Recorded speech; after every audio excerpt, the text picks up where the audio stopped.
Fanawwan maddeen Awurooppaa irraa yookaan immoo maddeen Baargamaa irraa qabadheettan darbaa waancaa kilaboota addunyaatiin eedaa Paris Saint-Germain marsaa mo'atanii darbuutiif yoo ga'u Atletico Madrid dorgommicha keessaa baheetiin jira akkasuma Inter Miami fi Palmeiras marsaa mo'atanii darbuu kilaboota 16 hirmaachisuuf gaaniitiin jiru tapha xumuraa ramaddii baatiin shaampiyooniin Awurooppaa Paris Saint-Germain eeda goolii 2-0 kilaba Ameerikaa Seattle Sounders kilaba jedhamuun injifachuun marsaa mo'atanii darbuu kilaboota 16 hirmaachisuuf gaheetiin jira kubbaa Vitinhaan gara goolitti iteetiin ture kibicha Kvaratskhelia buudhaan yoo galtu Ashraf Hakimiin taphoqonnaa deebitiin kubbaa Bradley Barcolaan haala miidhagaadhaan hajjaa ishee xumuratti mijeessee fi kenne galchuun taphicha Paris Saint-Germain goolii 2-0 dhaan mo'ateetiin jira Paris Saint-Germain taphoota afran itti aanan injifannaan seenaa keessatti yeroo jalqabaatiif shaampiyoonii addunyaa ta'uu ni mirkaneeffata gahumsa dinqiidhaan ture gareen kun waancaa kilaboota Awurooppaa kan inni fudhate waancaa Champions League Awurooppaa jechuudha haallettiin tapha xumuraatiin Inter Milaan mo'ate ni yaadannaa tapha edaatiin illee Desiree Du'een taphataa qaxalee gahumsa olaanaa taphichaa mul'isaatiin turedha yaa ta'uti garuu goolii eegan Seattle Sounders yaaliiwwan taphataa kana kan Desiree Du'ee harkaa fashaleessaatiin ture kaleessuma ramaddii kana keessa gareen Diego Simoneetiin leenjii Atletico Madrid goolii Antoine Griezmann daqiiqaa 87 irratti galcheen goolii 1-0 dhaan Botafogo injifatullee ramaddii kana keessa darbuu hin dandeenye Atletico Madrid jalqabarraa eegalee dorgommii kana rakkachaati kan ture leensaan kilabicha Diego Simoneen tapha kaleessaatiin booda abbootiin murtee hundi faallaa kenna hojjechaatiin turan jechuudhaan qeeqeetiin jira murtoo abbootiin murtee dabarsaatiin turanii Atletico Madrid fi Paris Saint-Germain akkasuma Botafogo waliin qabxii qixa qabaatullee idaa goolii tokko waa ofirraa qabuufu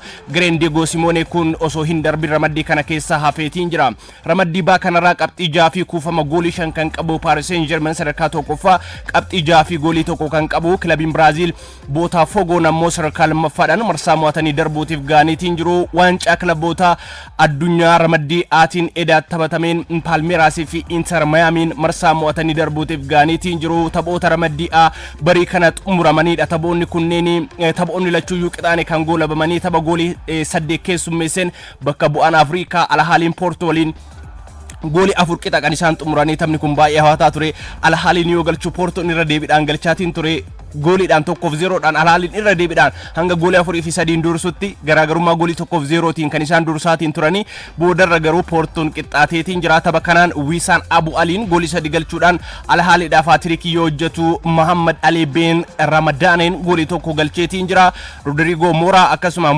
William Gomez Zaidu Samsuu fi akkasuma Pepen goolii 1 Portoodhaaf galchaniitiin jiru ramadduma kanarraa taphni Palmeiras fi Inter Miami garee Javier Mascherano walitti fide goolii 2 qixaane kan xumurame Tadeo Allende fi akkasuma Luis Suarez Inter Miami fi goolii yoo galchan Paulinho fi akkasuma Mauricio Palmeiras fi goolii 1 galchaniitiin jiru tapha kanaan umrii isaa 38ffaa kabajachaatiin ture Leo Messi tapha kaleessaatiin Inter Miami jalqabbiin isaanii gaariin ture alhaali wajjin kan isaan qixa bahanii boodarra garuu gara injifannootti deebi'aniitiin kilabicha jechuudha Porto injifatanii carraa ramaddii kana dursuu argataniiti kan turanii kaleessa goolii 2-0 dhaan dursaa turaniiti boodarra garuu kilabiin kun kan Palmeiras jechuudha booda ka'ee kan isaan qixxaatanii taphicha goolii 2 qixaan xumuranii carraa inumaayyuu taphicha injifachuu argataniitiin turan goolii carraa goolii argatan osoo ittiin fayyadamin kanaaf ammaree Palmeiras xumurarratti Luis Suarez garuu ammallee taphataa dargaggeessa kan fakkaatu haalli ittiin goolii kana galche yoo argine gahumsa gaarii irratti jiraachuusaa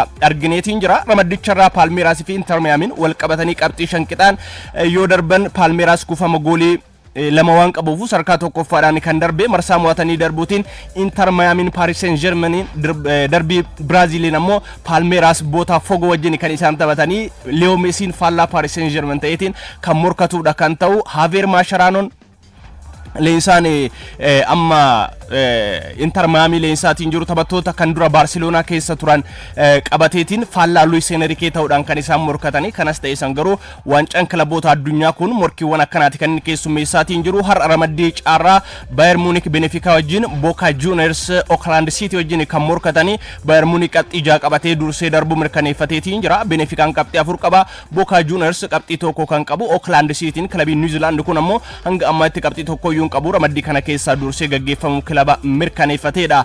Odeeffannoo jijjiirraa taphattoota wajjin wal qabatuun Manchester United gatii Brian Mbeumo dabaluudhaan Brentfordiif gaaffii dhiyeessuusaa BBC Sport gabaaseetiin jira. Manchester United ji'a kana keessa Brian Mbeumo mallatteessifachuudhaaf paawundii miliyoona 45 fi dhawaatan ammoo paawundii miliyoona 10 dabaluudhaaf gaaffii dhiyeessellee Brentford harkatti diduunsaa yaadatamaa. Taphaticha mallatteessifachuudhaaf amma Manchester United paawundii miliyoona 60 dhiyeessuusaati kan gabaafame. Lammiin Kaameruun umrii 25 irratti argamu kun bara darbe gooliiwwan 20 galchuun kubbaawwan goolii ta'an ammoo 9 waayillansaa mijeesseetiin jira. Kilaboonni hedduun kanneen akka Tottenham fi Newcastle United, Arsenal dabalatee taphataa kana barbaadate kan turani. Haa ta'uti garuu Brian Mbeumoon filannoo isaa Manchester United taasifateetiin jira.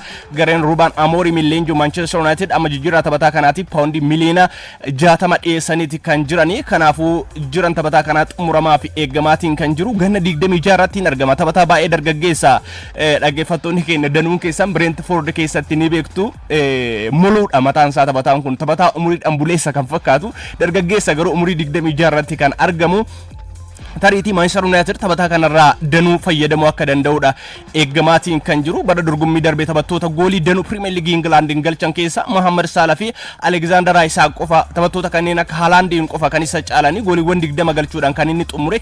Sanummoo Brentford keessatti tariitii gara Manchester United dhufee danar milkaa'uu fi akka danda'udha eeggamaatiin kan jiru. Milos Kerkis qorannoo fayyaa xumuruudhaan har'a taphataa Liverpool ta'uu akka mirkanaa'udha eeggamaatiin kan jiru. Liverpool dursee jijjiirraa taphataa kana wajjin wal qabatee walii galtee irra gaheetiin jira. Sana qofaa miti kilaboota bara kana si'oominaan jijjiirraa taphattootaa irratti hirmaachaatiin jiran keessaa Zreers Liverpool, gareen Arne Slot chaampiyooniin England Liverpool isa tokko, Jerome Frimpong fi Florian Wirtz Bayer Leverkusen irraa dursanii mallatteessifataniiti kan jiranii. Fuulleffannaan isaanii Milos Kerkis ture. Kanaanillee taphaticha paawundii miliyoona 40 Bournemouth irraa mallatteessifachuudhaaf kilabicha wajjin walii galtee ragaaniitiin jiru. Waggaa 5 taphataa kana walii galtee Anfield Road tursiisuun kan isaan mallatteessifachuudhaaf walii galanii. Milos Kerkis kaleessa gara Merseyside imaleetiin jira.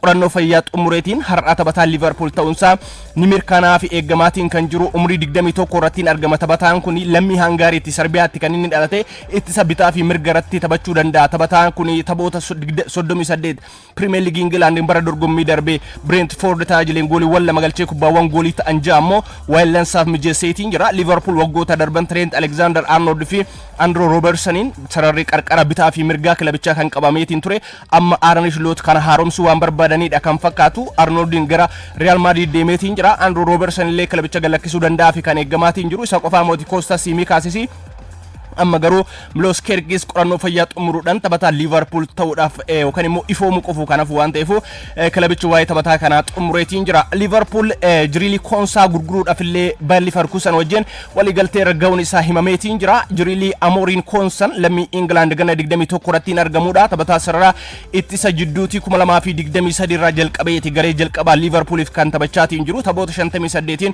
gooliiwwan 3 galcheetiin jira. Keessattuu yeroo Ibrahima Konaateen rakkoo yookaan miidhama rakkachaatiin ture irratti Virgil van Dijk wajjin qindaa'ee kan itti fayyadamaatiin turan Jurgen Klopp dabalatee. Haa ta'uti garuu Ruben taphataan kun Arne Slot jalatti hangas mara tajaajila kilabichaa yoo kennaatiin ture hin argine. Ibrahima Konaateen gahumsa gaarii irratti hin deebi'een booda waancaa Awurooppaa umrii 20 gadiitiin garee biyyaalessa Englandiif taphachaatiin jira. Jiriilii Konsanii haa ta'uti garuu Liverpool taphataa kana paawundii miliyoona 34 Bayer Leverkusenitti gurguruudhaaf waliigaltee irra ga'uun isaanii himameetiin jira. Hiriyyummaan yookaan immoo hariiroon Bayer Leverkusen fi Liverpool jidduu jiru gaariidha kan fakkaatu. Jerome Frimpong fi akkasuma Florian Wirtz Bayer Leverkusen irraa mallatteessifateetiin jira. Liverpool amma immoo Jiriilii Konsaa paawundii miliyoona 34 Bayer Leverkusenitti gurguruudhaaf waliigaltee irra gaheetiin jira. Liverpool Konsa kan gurguru taanaan Mark Guehi Crystal Palace irraa fuulleffataniitiin jiru. Mallaqa guddaadha warri Crystal Palace Mark Guehi irraa kan isaan barbaadani. Kanas ta'ee san garuu Arne Slot filannoon isaanii Mark Guehi akka ta'edha himamaatiin kan jiru. Darwin Nunes wajjin wal qabatee taphataan kun akka gara Napoli deemuu fi eeyyamni kennamuufidha kan himame. Liverpool bara 2022 ture Darwin Nunes paawundii miliyoona 64 Benfica irraa kan isaan mallatteessifatanii taphoota 143 gooliiwwan 40 galcheetiin jira. Lammiin Uruguay ganna 25 Darwin Gabriel Nunes Roberiooni. Haa ta'uti garuu Liverpool tajaajila barbaadu taphataa kanarraa waan argateen fakkaatu keessattuu carraawwan goolii argate yoo itti fayyadamuu hin agarre fashaleessaati kan inni ture. Taphataa sirrii sara fuudhaati jennee afaan guunnee dubbachuudhaaf ni ulfaata. Gahumsa Benfica keessatti mul'isaatiin ture sana gara Liverpool dhufeera deebi'uu hin dandeenye. Kanaafuu amma Liverpool taphataa kana gurguruudha kan barbaadani. Gareen Antonio Conte Napoliin dursee Kevin De Bruyne bilisaan Manchester City irraa argateetiin jira. amma immoo taphataa kana mallatteessifachuudhaaf Liverpool irraa Liverpool eeyyama kenneefitiin jira. Antonio Conte dhaaf warri Napoli euro miliyoona 200 jijjiirraa ganna kanaatiif ramadaaniitiin jiru. Napoli ni yaadanna Serie A Italiitiin shaampiyoonii ta'uun isaa ni yaadatama. Bara dorgommii dhufullee garee jabaa ta'e dhiyaachuudhaaf kan inni murkatu jechuudha. Liverpool ma wajjin wal qabateetiin waa'ee Ibrahima Konateeti kan argannu. Ibrahima Konateen Liverpool dursee walii galtee isaaf dhiyeessine kan wajjin wal qabatee bakka bu'aan taphatichaatillee akka dallanidha kan dubbate. Kaleessa garuu walii galtee Liverpool ESF Antonio Ibrahima Konateen harkatti diduun isaa himameetiin jira. 2021 ture RB Leipzig irraa paawundi miliyoona 36 kan inni Liverpool itti makame lammii France ganna 26ti. Taphataa sarara ittisa jidduu irratti waayila Virgil van Dijk ta'ee kilabicha tajaajilaatiin turedha. Garee biyyaalessa France keessatti illee taphattoota gahumsa waaltawaadhaan yookaan immoo gahumsa wal fakkaataadhaan garicha tajaajilan keessaa tokko jenneetiin kaasuu dandeenya. Ibrahima Konate Real Madrid illee barbaadati kan ture. Amma Liverpool waliigaltee isaa akka dheeressuuf gaaffii dhiyeesse. Ibrahima Konateen harkatti dideetiin jira. Waliigalteen inni Liverpool wajjin qabu kan Anfield Road isa tursiisu hanga bara 2026ti.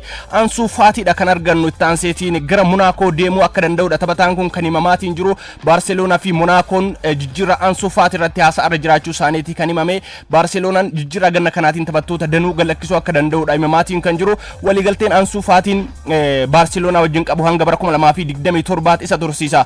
Amma Monacoon waliigaltee ergisaa gara dhiyabbitti jijjiiramuu danda'uun Ansu Fati Barcelona irraa mallatteessifachuu kan isaan barbaadani. Ansu Fati Veeraadha maqaa guutuun taphataa kanaa lammiin Spain ganna 23 irratti kan argamu. Waa'een taphataa kanaa yoo ka'u umriin isaa baay'ee kan deemedha kan fakkaatu garuu mooti umriin isaa 23 irratti kan argamu. Warri Barcelona itti abdatanii hidhannoo lakkoofsa 10 taphataa kennaniifidha. Hidhannoo Leo Messi jechuudha. Waayila yookaan immoo hiriyaa garaa kan Lamine Yamal ta'uu isaatillee ni himamaayu. Keessattuu immoo hanga Ansu Fatiin Barcelona keessa jirutti hidhannoo lakkoofsa 10 hin uffadhu jechuudhaan Lamine Yamal illee akka diduutti gaheetiin jira. Barcelonaadhaaf taphoota 123 gooliiwwan 29 galcheetiin jira. Bara 2023-24 Brighton fi Albion ergisaan ture taphoota 27 goolii 4 galchee garee biyyaalessa Spain illee taphoota 10 gooliiwwan 2 galcheetiin jira. Ansu Fatiin yaa ta'uti garuu gahumsa barbaadamu mul'isaatiin hin turre Barcelona keessatti. Kanaaf Barcelonaan taphataa kana carraa hiriiree kilaboota biroo keessatti illee argachuu barbaada taphatichi. Kanaaf jecha gara Monaco deemuudhaaf filateetiin jira. Ansu Fatiin Monacoon durseetiin Paul Pogba mallatteessifachuudhaaf waliigaltee irra gaheetiin jira. Kanaafuu qindoominni Ansu Fatii fi Paul Pogban Monaco keessatti mul'isan ni eegama jechuudha. Jiran taphataa kana ifattiin yoo kan xumuramu ta'e Theo Hernandez gara kilaba Saudi Arabia deemuudhaaf waliigaltee irra gahuun himameetiin jira. Kilabiin Saudi Arabia Al Hilal Theo Hernandez AC Milan irraa mallatteessifachuudhaaf waliigaltee irra gahaniitiin jiru. Andres Christensenis Barcelona galakkisuu akka danda'udha himamaatiin kan jiru. AC Milan ammoo euro miliyoona 8 taphataa kana Barcelona irraa mallatteessifachuudha kan barbaadani. Manchester United Moiskin Juventus irraa barbaadate kan jirani. Manchester United akkuma duratti kaasaatiin ture Brian Mbeumo Brentford irraa barbaadate kan turani yookaan immoo amma mallaqa barbaadan kanaayyuu paawundi miliyoona 60tti ol guddisanii dhiyeessaniitiin jiru. Tareetii carraan kanaan booda isaan taphattoota sarara fuudhaa filannoo taasisanii itti fayyadamuudhaaf taphattoota danuu kilaboota biroo irraa kan isaan barbaadaatiin jiranii. Christophe Nkunkullee Chelsea irraa taphataa Manchester United barbaadamaatiin jirudha. Arsenal fi Sporting Lisbon haasa'aa kaleessa jiraachuun isaanii himameetiin jira. Arsenal paawundi miliyoona 70 Sporting Lisbon Victor Goegeresh irraa barbaadu ramaduudha kan himame. Keessattuu immoo torbanitti paawundi 100 fi 30 Victor Goegereshiif illee kaffaluudhaaf Arsenal fedhii qabaachuun isaanii himameetiin jira. Arsenal Chelsea fi Bayern Munich Bradley Barcola Paris Saint-Germain irraa akka barbaadan baruun Ligue baruun France kaleessa balballoomseetiin jira. Chelsea ammoo Dusan Vlahovic Juventus irraa akka barbaadaatiin jirudha kan himame. Keessattuu warri cuquliisota sarara fuudhaa irratti Nicolas Jackson irratti abdii guutuu hin qabani. Kanaafuu taphataa sirrii sarara fuudhaa jechuudhaan Dusan Vlahovic Juventus irraa kan isaan barbaadaatiin jirani. Lammii Sarbiyaati taphataan kun taphattoota lakkoofsa 9 sarara fuudhaa taphachuu danda'an keessaa ammoo tokko jenneetiin kaasuu dandeenya.